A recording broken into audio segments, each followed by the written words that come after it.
ജയചന്ദ്രൻ, ഇന്നിപ്പോൾ P V Anwar മുഖ്യമന്ത്രിയെ കണ്ട് പുറത്തേക്ക് വരുന്നത് തനിക്ക് ചില ഉറപ്പുകൾ ലഭിച്ചിരിക്കുന്നു എന്ന് പറഞ്ഞുകൊണ്ടാണ്. ആ കൂടിക്കാഴ്ച പോസിറ്റീവായിരുന്നു എന്ന് പറഞ്ഞുകൊണ്ടാണ്. കൂടിക്കാഴ്ച 1 മണിക്കൂറോളം 3/4 മണിക്കൂറോളം നീണ്ടു എന്നുള്ള കാര്യം നമ്മളും അറിഞ്ഞതാണല്ലോ ആ ദൃശ്യങ്ങളിലൂടെ.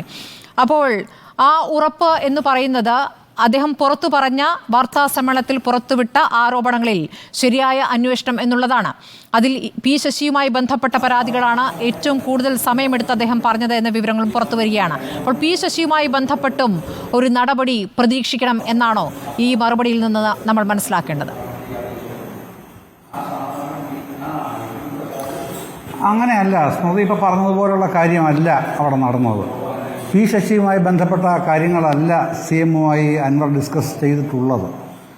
അൻവർ കഴിഞ്ഞ 2-3 ദിവസങ്ങളായി ഉന്നയിച്ചിരുന്ന പൊതുമണ്ഡലത്തിൽ പത്രസമ്മേളനത്തിലൂടെ ഉന്നയിച്ചിരുന്ന പരാതികൾ, അങ്ങനത്തെ പരാതി ഉന്നയിച്ചതുകൊണ്ട് മാത്രം ആർക്കുമെതിരെ നടപടിയെടുക്കാൻ കഴിയില്ല. അത് അൻവറിനും അറിയാം, പൊതുസമൂഹത്തിനും അറിയാം. അപ്പോൾ അങ്ങനെ നടപടിയെടുക്കണമെങ്കിൽ ഒന്ന് രേഖാമൂലം പരാതി വേണം. എങ്കിൽ പോലും ഈ ഉന്നയിക്കപ്പെട്ട പരാതികളിൽ മേൽ അന്വേഷണം മുഖ്യമന്ത്രി തന്നെ ഇനിഷ്യേറ്റ് ചെയ്ത് DGP ഏൽപ്പിച്ചിരുന്നു. 30 ദിവസത്തിന് അന്വേഷിക്കാൻ പറഞ്ഞിട്ടുമുണ്ട്. അപ്പോഴാണ് രേഖാമൂലം പരാതി വരേണ്ടതിൻ്റെ ആവശ്യകത വരുന്നത്. ആ പരാതികളാണ് ഇന്ന് അൻവർ കൊടുത്തിട്ടുള്ളത്. ആ പരാതികൾ കൊടുത്തു.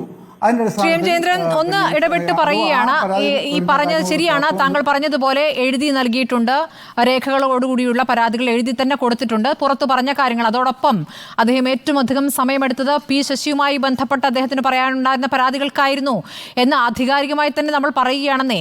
ആ കൂടിക്കാഴ്ച മുഖ്യമന്ത്രി അൻവർ കൂടിക്കാഴ്ചയായിരുന്നു, വേറെ ഒരാളും ആ കൂടിക്കാഴ്ചയിൽ ഇല്ലായിരുന്നു. അതെ, ഞാൻ അതുകൊണ്ട് തന്നെയാണ് സ്മൃതി, ഞാനും ആധികാരികമായിട്ട് ഉത്തരവാദിത്തോടെ തന്നെയാണ് പറയുന്നത്. ആ കൂടിക്കാഴ്ചയിൽ പി ശശിക്കെതിരെ ഇതുവരെ അൻവർ ഒരാരോപണം ഉന്നയിച്ചിട്ടില്ല. സ്പെസിഫിക് ആയിട്ട് ഒരു ആരോപണം പോലും ഇന്ന കാര്യത്തിൽ പി ശശി ഇന്നത് ചെയ്തു എന്ന് അൻവർ ഉന്നയിച്ചിട്ടില്ല. ഈ കൊടുത്ത പരാതിയിലും അങ്ങനെയില്ല. പക്ഷേ ചില കാര്യങ്ങളിൽ ശശിയുടെ നിഷ്ക്രിയത്വം, ഉത്തരവാദിത്വം ഇല്ലായ്മ, പൊളിറ്റിക്കൽ സെക്രട്ടറി എന്ന നിലയിൽ ഇനാക്റ്റീവാണ് എന്നുള്ള വിമർശനം, ഇതൊക്കെയുണ്ട്. അതും ഇന്ന് ഉന്നയിച്ചിട്ടുണ്ട്.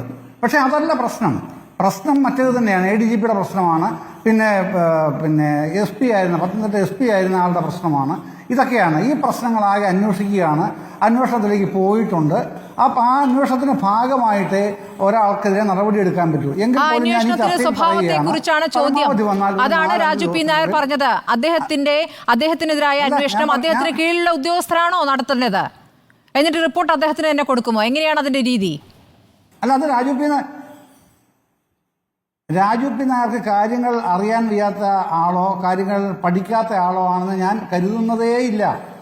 ഇവിടെ ഈ CRPC പ്രകാരം ഓക്കെ, രാജു പി നായർ പറഞ്ഞത് ശരിയാണ്. എന്താണ് അന്വേഷിക്കുക, അത്തരം കാര്യങ്ങളൊക്കെ ഉണ്ട്. പക്ഷേ ഈ ഇന്റേണൽ സർക്കുലറുകളിൽ കേരളത്തിൽ മാത്രമല്ല ഇന്ത്യയിലെ മുഴുവൻ സംസ്ഥാനങ്ങളിലും അതത് DGPമാർ നൽകുന്ന ഇന്റേണൽ സർക്കുലർ പ്രകാരമാണ് കേസുകൾ അന്വേഷിക്കാറുള്ളത്. ഉയർന്ന ഉദ്യോഗസ്ഥർക്കെതിരെയുള്ള കേസുകൾ അന്വേഷിക്കുമ്പോൾ അന്വേഷണ ഉദ്യോഗസ്ഥർ DYSP മുതൽ മുകളിലോട്ടുള്ളവരാവും. അത് കേരളത്തിലെ മാത്രമായി പുതുതായി കണ്ടുപിടിച്ച നിയമമൊന്നുമല്ല.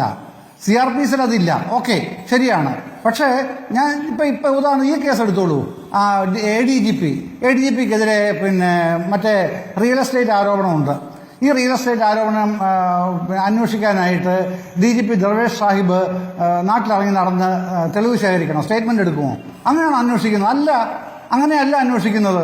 അത് SP-മാരാണ് അന്വേഷിക്കുക. സാമ്പ്രദായികമായ അന്വേഷണ രീതി, നിയമപരമായ അന്വേഷണ രീതി അങ്ങനെ തന്നെയാണ്. ധാർമ്മികമായി താങ്കൾക്ക് പറയാതെ ശരിയല്ലെന്ന് പറയാം. പക്ഷേ ലീഗലി അത് 100% കറക്റ്റാണ്. ഒരു തർക്കവുമില്ല കാര്യത്തിൽ. ഈ ക്രമസമാധാന ചുമതലയിൽ നിന്ന് മാറ്റി നിർത്താതെ തന്നെ അങ്ങനെ തന്നെ വേണം അന്വേഷണം എന്നുകൂടി അനുശാസിക്കുന്നുണ്ടോ? അങ്ങനെയാണെങ്കിൽ DGPക്ക് അതിൽ അതൃപ്തി ഉണ്ടാകേണ്ട കാര്യമില്ലല്ലോ ശ്രീ ജയചന്ദ്രൻ. അവിടെ തന്നെ നിർത്തിക്കൊണ്ട് ഈ കടുത്ത ആരോപണങ്ങൾ, കൊലപാതകം, സ്വർണ്ണക്കടത്തടക്കമുള്ള രാജ്യദ്രോഹ കുറ്റങ്ങൾ അടക്കം ചെയ്തു എന്ന് ഭരണപക്ഷ MLA തന്നെ ആരോപിക്കുന്ന വിഷയത്തിൽ അദ്ദേഹം അവിടെ തന്നെ തുടരട്ടെ എന്ന് പറഞ്ഞുകൊണ്ട് അദ്ദേഹം കൂടി അറിയുന്ന രൂപത്തിൽ ഒരു അന്വേഷണം നടത്തട്ടെ, അതാണ് അതിന്റെ രീതി എന്നാണോ? അങ്ങനെയാണെങ്കിൽ ശ്രീ NP ബാലകൃഷ്ണൻ കുറച്ചുകൂടി പറയാനുണ്ടാവും ആ കാര്യത്തിൽ. അല്ല, ഞാനതാണ് പറഞ്ഞു വന്നത്, സ്മൃതിയോട് പറഞ്ഞു വന്ന അതാണ്. അത് പൂർത്തിയാക്കാൻ താങ്കൾ അനുവദിക്കാത്തതുകൊണ്ടാണ്. ഈ SP സുജിത് ദാസിന്റെ കാര്യത്തിൽ DGPയുടെ നിർദ്ദേശപ്രകാരം തന്നെ DIG മാഡം അന്വേഷണത്തിന് അവരോട് ആവശ്യപ്പെടുകയും DGP അവരോട് അന്വേഷണത്തിന് ആവശ്യപ്പെടുകയും അവർ റിപ്പോർട്ട് കൊടുക്കുകയും ചെയ്യുന്നതിനെ തുടർന്നാണ് അദ്ദേഹത്തോട് മാറി നിൽക്കാൻ ആവശ്യപ്പെട്ടിട്ടുള്ളത്. ചുമതല കൊടുത്തിട്ടില്ല. സസ്പെൻഷൻ അല്ല, മാറി നിൽക്കൽ. പുറകെ വരുന്നു. ഞാൻ ഇപ്പൊ അത്രേ പറയുന്നുള്ളൂ. പത്തനംതിട്ട SP സ്ഥാനത്ത് നിന്ന് മാറി നിൽക്കുന്നു. സമയമുണ്ടല്ലോ, പതുക്കെ മതി. വലിയ ആരോപണങ്ങൾ, അദ്ദേഹത്തിന്റെ തന്നെ ശബ്ദ സന്ദേശം പുറത്തേക്ക് വന്നു. കസ്റ്റംസ് കൂടി കേസെടുത്തിരിക്കുന്നു. ഞാൻ പറഞ്ഞു വന്ന കാര്യം ഒന്ന് പൂർത്തിയാക്കാൻ പ്ലീസ് അനുവദിക്കൂ. അല്ല, ഞാൻ പറഞ്ഞു വന്ന കാര്യം ഒന്ന് പൂർത്തിയാക്കാൻ അനുവദിക്കൂ. അപ്പൊ അതാണ് അവരുടെ കാര്യം, ഈ SP-യുടെ കാര്യം. മറ്റത് ഞാൻ മുമ്പേ പറയുകയായിരുന്നു, അത് ഈ പറഞ്ഞ ADGP-യുടെ കാര്യത്തിൽ നിങ്ങൾ നോക്കിക്കോളൂ. പരമാവധി 4-5 ദിവസത്തിനുള്ളിൽ അദ്ദേഹത്തിന് സംഭവിക്കാൻ പോകുന്ന എന്താണ്, ആ ചുമതലയിൽ അദ്ദേഹം ഉണ്ടാകുമോ ഇല്ലയോ എന്നുള്ളത് നമ്മൾ കാണാനിരിക്കുന്നതേ ഉള്ളൂ. 4 ദിവസം വരെ വേണ്ടി വരുമെന്ന് പോലും എനിക്ക് തോന്നുന്നില്ല. എങ്കിലും ഞാൻ അത്രയും പറയുന്നു. അൻവറിന് റോളില്ല ഈ കാര്യത്തിൽ അല്ലേ? അൻവർ പറഞ്ഞുകൊണ്ടാണല്ലോ ഇതൊക്കെ ചെയ്യുന്നത്. അൻവർ പറയുന്നത് എന്തായിരുന്നു? അവിടെ വലിയ അധികാര ശക്തിയായി ശശി പ്രവർത്തിക്കുന്നു. ഒരു ഗുരുതരമായ ആരോപണങ്ങളും മുഖ്യമന്ത്രിയുടെ അടുക്കലേക്ക് എത്താൻ പോലും പറ്റാത്ത രീതിയിൽ അവിടെ ഒരു വൻമതിലായി അദ്ദേഹം പ്രവർത്തിക്കുകയാണ് എന്ന് പറയുമ്പോൾ ശശി അവിടെ നിൽക്കട്ടെ, ബാക്കിയുള്ള കാര്യങ്ങൾ ആലോചിക്കാം എന്ന രീതിയിലാണോ ഈ ആലോചന പോകുന്നത്? അങ്ങനെയാണെങ്കിൽ ഇപ്പോൾ പാർട്ടി സെക്രട്ടറിക്ക് കൂടി ഈ പരാതികളുടെ കോപ്പി കൊടുക്കണ്ടല്ലോ. ഇപ്പോൾ പോലീസ് ഉദ്യോഗസ്ഥനെതിരെ നടപടിയെടുക്കാൻ പാർട്ടി സെക്രട്ടറിയോട് ആവശ്യപ്പെടണ്ടല്ലോ. അല്ല, പൊളിറ്റിക്കൽ സെക്രട്ടറി എന്ന് പറയുന്നത് LDF ഭരിച്ചാലും UDF ഭരിച്ചാലും മുഖ്യമന്ത്രിയുടെ ഓഫീസിൽ അധികാര കേന്ദ്രം തന്നെയാണ്. അത് മറച്ചുവെക്കേണ്ട കാര്യമൊന്നുമില്ല, പരസ്യമായിട്ടുള്ള കാര്യമാണ്. അത് രഹസ്യം പോലും അല്ല. അധികാര കേന്ദ്രം തന്നെയാണ് പൊളിറ്റിക്കൽ സെക്രട്ടറി. അതങ്ങനെ തന്നെയാണെന്നേ. ഇവിടെ ഞാൻ പറഞ്ഞില്ലേ, PV അൻവർ ശശി എന്തെങ്കിലും തെറ്റായ കാര്യങ്ങൾ ഇന്ന കാര്യങ്ങൾ ഇടപെട്ട് ചെയ്തു എന്ന ആക്ഷേപമില്ല. പക്ഷെ ഞാൻ ഈ പറഞ്ഞതുപോലെ ഇനാക്റ്റീവ്നെസ് ഉണ്ട്, അല്ലെങ്കിൽ മറ്റു പല കാര്യങ്ങളിലും മൈൻഡ് ചെയ്യാതിരിക്കുന്നുണ്ട്. അത്തരത്തിലുള്ള ആക്ഷേപമുണ്ട്, ആരോപണമുണ്ട്. അത് പാർട്ടിയുടെ മനസ്സിലുമുണ്ട്, പാർട്ടിയുടെ ഉള്ളിലുമുണ്ട്. പാർട്ടി അത് അക്കാര്യത്തിൽ ശശി ആവശ്യമായ കറക്ഷൻസ് വരുത്താൻ ബാധ്യസ്ഥനാണ്, തെറ്റ് തിരുത്താൻ ബാധ്യസ്ഥനാണ്. അല്ലെങ്കിൽ ശശിയുടെ പേരിൽ എന്തെങ്കിലും അന്വേഷണത്തിൽ ഇനിയിപ്പോ DGP അന്വേഷിക്കുന്നുണ്ടല്ലോ, ആ അന്വേഷണത്തിൽ എന്തെങ്കിലും കുറ്റം തെളിയുകയാണെങ്കിൽ ശശി നടപടി നേരിടേണ്ടി വരും. അതല്ലാത്ത പക്ഷം ശശിയുടെ ഭാഗത്ത് ഉണ്ടായിട്ടുണ്ട് എന്ന് പറയുന്ന ഇനാക്റ്റീവ്നെസ് അത് മാറ്റാൻ ശശി പാർട്ടിയുമായി ചേർന്ന്, അങ്ങനെ ഇനാക്റ്റീവ്നെസ് എന്ന രൂപത്തിലല്ല MV ഗോവിന്ദന്റെ പ്രതികരണം വന്നിരിക്കുന്നത്, TP രാമകൃഷ്ണന്റെ പ്രതികരണം വന്നിരിക്കുന്നത്. ഞാൻ താങ്കളിലേക്ക്